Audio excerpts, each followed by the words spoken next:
with them like countless time, but I know it's going to be a good tournament for us. Yeah. Madam President, hosting this is not just about rugby. It's not just about the thrills of the tries, the scrums, and all that. What do we stand to gain as a country, sport-wise, and to maybe the image of the country? What does this really help Kenya with? It helps to showcase Kenya as a sporting nation.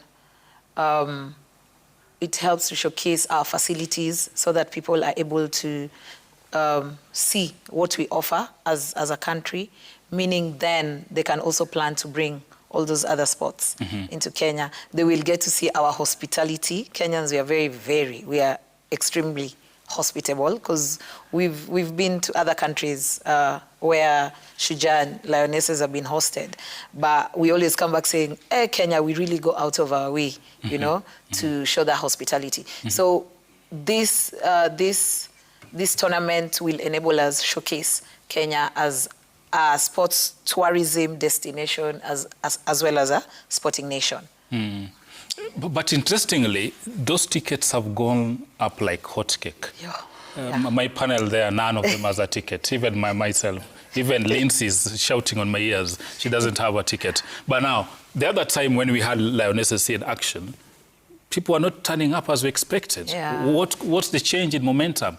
What do you attribute this to? I hope there's no ticket hoarding, like we saw in AFCON. No. In Chan, rather. No. We, to be honest, we upped our marketing this time, and then some of our partners also helped to market. And the same way you're surprised, we're also taken aback at how fast those tickets sold out.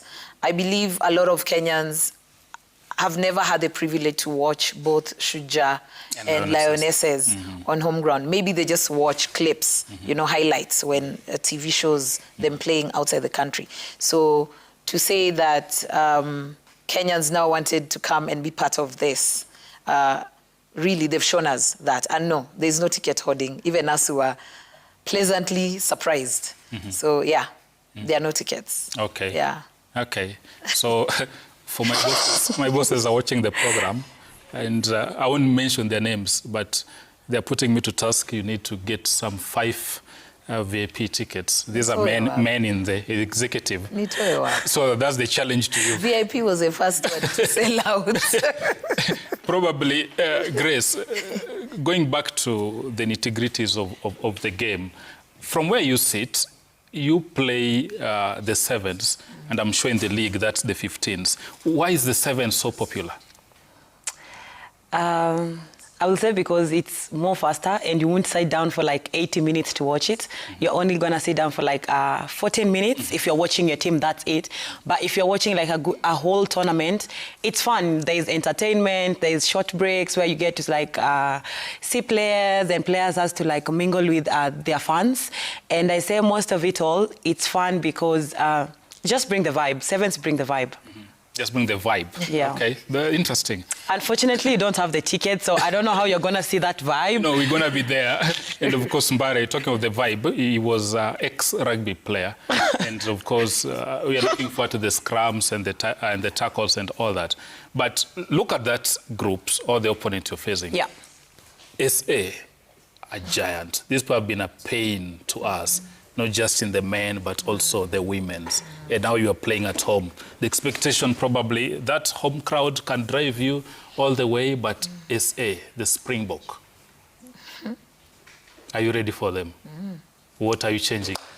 We are not changing anything when you're coming to South Africa. I mean, we have beat them once, twice, thrice. So it's not the first time we're going to encounter South Africa. And our main focus right now is not only South Africa, because we have been playing with them a lot. That is one team that we have been playing like every time we meet them. We meet in the finals. We always meet in the finals. And since South Africa is good and Kenya is good, definitely in a tournament you have to have a loser and a winner. And sometimes we be the loser, and sometimes they be the losers. So it's like how do I say? It's like a weighing, you know. Whoever is more focused on that day get the win back home. But it's just a moment of like a switch on your head, you know. You need to say to yourself that you can do it. You need to be as a team to say that as Lionesses, we are standing by ourselves and we know that we can do it. So for me, I think all the teams are like top notch, including South Africa and Argentina, plus Spain and China and Brazil. So we're not just only focusing in South Africa. We have bigger teams to focus on. What has the mood been in the camp this week? What has the coach really drilled into you guys? We have drilled more on our kickoffs, on more of our set pieces and the defense. A team might be good, but a defense might win your championship. So that's what we've been really working on. You seem really fired up and confident listening to you. But President, I'll ask you about development for women rugby. You will agree with me, it's not in the best of state. No, it's not. Yeah, and even the men's version, because if you're talking about infrastructure, we don't have anything really to talk about. KRU or RFUA, which we call the spiritual home of rugby, it's an embarrassment, it's an eyesore. Does this concern you? What plans do you have? Yeah, of course, it concerns us. Like you say, RFA. So RFA is a home of rugby and houses both KRU and Queens. And we work together to sort of ensure that it's in a usable state. Yeah. When it comes to rugby development across the country, one, I know the DOR is encouraging clubs to register academies so that we have that feeder program for the different age groups. So as many clubs as possible are looking into registering academies so that we start rugby at a young age, yeah, and we are able to share whatever little that's got from development. We are able to spread it across. Yeah, and then for women rugby, now schools or the secondary schools side of it has accepted to include it in their competitions. Yeah, that's a big win. That's a big win for rugby, because then now it's not just Kenya Rugby Union trying to talk to parents to allow their young girls to get in the game, but even the schools, the teachers will be able to talk to these parents and tell them what rugby can do for their kids. But of course, in terms of facility, I know it's the role of the government, but as president of KRU, you have a key role there to play. I don't know, have you had these conversations? Because as we speak, 60 years or so after independence, we do not have a single rugby stadium in this country. No, if you go where systems work, and I'm sure Grace saw this when she went to Spain and to many other countries that our players have traveled to. Look at the facilities. We are way, way behind. Actually, I would say it would shock many that a rugby giant like Kenya do not have a single rugby stadium, 60 years. Probably, I don't know, what's the roadmap from where you sit as president? What vision do you have in place to address this? It does. So even before I became the chair, when Babu Namwamba was the sports, sports. That's about the time that Talanta Hela they were breaking ground for Talanta Hela. It was also meant to have the running tracks. But after sitting with us and traveling with the team, seeing what's out there, it was changed into a rugby and football stadium. So at least for once, we are going to have one stadium that has rugby or has included rugby in their plans, which is Talanta, and it's beautiful. So we are looking forward to that.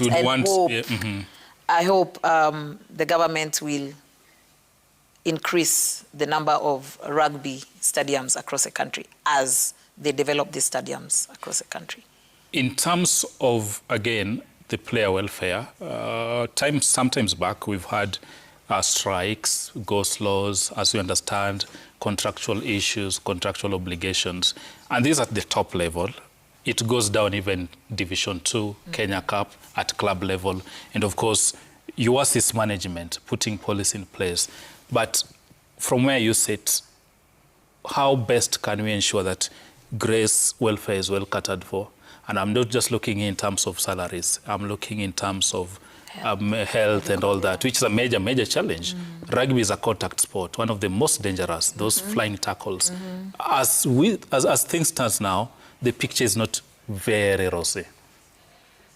To be honest, we are trying, because even when you say at club level, I know quite a few clubs that focus more on that medical aspect, ensuring that their players, the players within the club, are covered medically than even that which you speak of, which is salaries.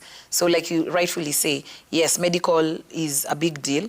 I believe you saw that we had partnered with SHA, so a lot of our players are actually covered and have accessed medical through that SHA. So we are trying to spread, with SHA, we are trying to spread that across the different units and clubs, yes. Grace, I don't know, somebody's watching now, motivation, one of the, wow, that girl plays rugby. Probably, what does it take really to grow into this sport and become a professional? What does it take? It takes a lot. I'll say like being a female rugby player actually takes a lot from you. Discipline, I think courage is like top notch. And just playing rugby is a discipline game. So you will just be disciplined when you continue moving on. But one thing I did was like never give up. I was doing both, like being in school, training for rugby, traveling. And I'm thankful to people that hold my hands and like told me not to give up. I was in the break point of like giving up, but I just love the sport. You love it, you push hard, even if it's painful, you just continue pushing up. You never know which doors will open for you, but giving up was never part of my training. Are your parents supportive of this, or you pull now, on them? No, I didn't pull a shoulder on them, but yeah, right now they are like really full on supporting. But initially? No, they were not. They were not. I know my mom is watching and my dad is nodding, but you guys were not supporting me when I started. But probably, what's your goal? How old are you now? I'm 27. 27. Yeah. Probably, what's your long-term aim? Maybe next 4 years or 3? Depending on how I feel right now, probably 5. Probably 5 years. 5, 6 years more to go. And call it quits. Yeah. And then the transition after? Going to coaching? Do you want to pursue a career? Honestly, the way I see coaching suffering, like it's hard being a coach. It's hard, but since I love the sport, I want to do something that I'm still inside the sport, because I don't want to do anything that is outside sport. But just so you know, I'm also a police officer, and yeah, I'm grateful for that. Good stuff. Okay. Shock. So how do you balance that between donning the uniform, ensuring there's order, and of course playing how do you balance that? Not unfortunately, I'm actually so grateful for my bosses. They actually let me. Police service. Yes, I'm honestly like, God bless all of you. I'm always in rugby full time. Whenever they call me, I have to be like answer. I need to answer my phone. But whenever I just tell them that, sir, I'll be out of the country because I'm going to do like sports, and they'll be like, okay, Grace, you just go, but keep on informing us. I mean the best.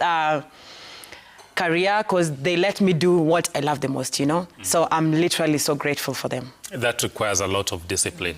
And actually the case of Grace is replicated across so many other players, actually. I think in Kenya, rugby is the only sport where we have so many professionals, rugby players, also having full-time careers in other disciplines.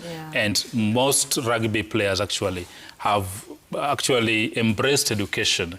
You have so many players in rugby, also even having master's degrees. Yeah, we have engineers, we have lawyers, we have in medical fields, not necessarily doctors, but rugby encourages them. And there are those who say without rugby, they wouldn't have even had access to education. Absolutely. So joining clubs and clubs ensuring that they access that education from secondary school into university, that's really big.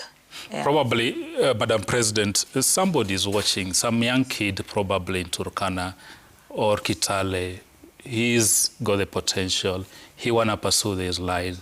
How do we ensure that those talents, which do not really get the attention of the coaches or the scouting managers, do not go to waste? Keep playing. Don't give up. Keep playing. Even through schools, through your schools and schools competitions, somebody somewhere is going to identify you and bring you to the fold. Yeah, because like you rightfully say, the coaches might miss it. We have RDOs spread across the country. They may miss it, but when you keep playing, somebody, even your own playmates, might talk about you and will get to hear.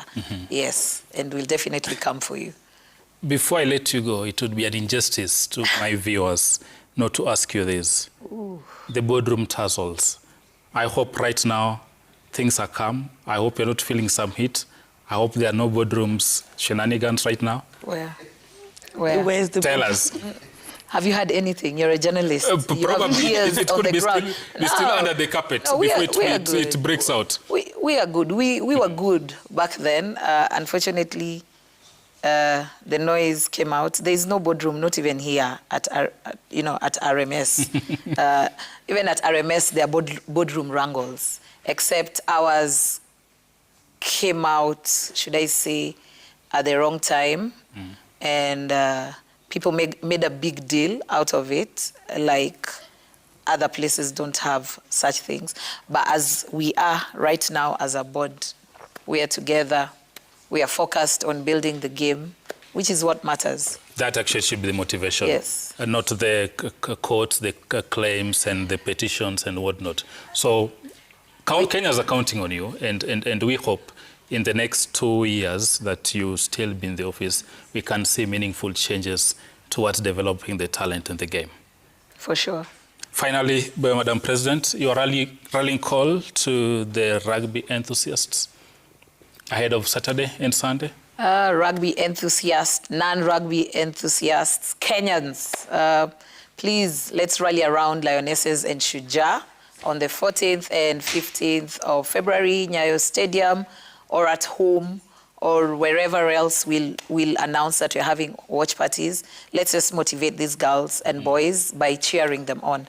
They really are good, but they need all of us to be behind them. Grace, finally, your pledge to the rugby lovers as you head to this contest. It's gonna be on Valentine's Day, so I don't know what you're gonna do on Valentine's Day, apart from coming to watch Kenya Lionesses and the Shujaa taking place on the 14th and 15th of February at the Nyayo Stadium. I'm actually so happy that we finally get the tickets sold out. If you didn't get it, I'm sorry. I don't know how you're gonna get it to watch it, but I'm sure the game is gonna be live somewhere. Even if you're not on the ground, you're somewhere watching, just support the Lionesses. Give us a shout out wherever you are, and we will really appreciate that. And of course, we wish you guys the very best. We'll be there to cheer you. Thank you so much. And we are hoping for very solid performances from both Lionesses and, of course, Shujaa. Thank you. Thank you for making time. Thank and you you're so very much. eloquent. Actually, she's trying to take my job. No. Thank you. You just said rugby people are professional. Absolutely. We are learned. And of course, that's Grace. She's a player at the Lionesses setup, of course, raring to go. You've heard from her. And of course, to immediate right is Kenya Rugby Union President, Madam Harriet Okach. That action coming down on Saturday and Nyayo at the Nyayo National Stadium. So get your kit on, get your jersey, go cheer the home teams as they charge for glory. This is Sporty Monday. We take a brief commercial break, but on the other side, we have lots lined up. Arsenal, 6 points clear. Manchester City chasing down their necks. The Liverpool, have they finally fallen off? That's coming up, so stay tuned.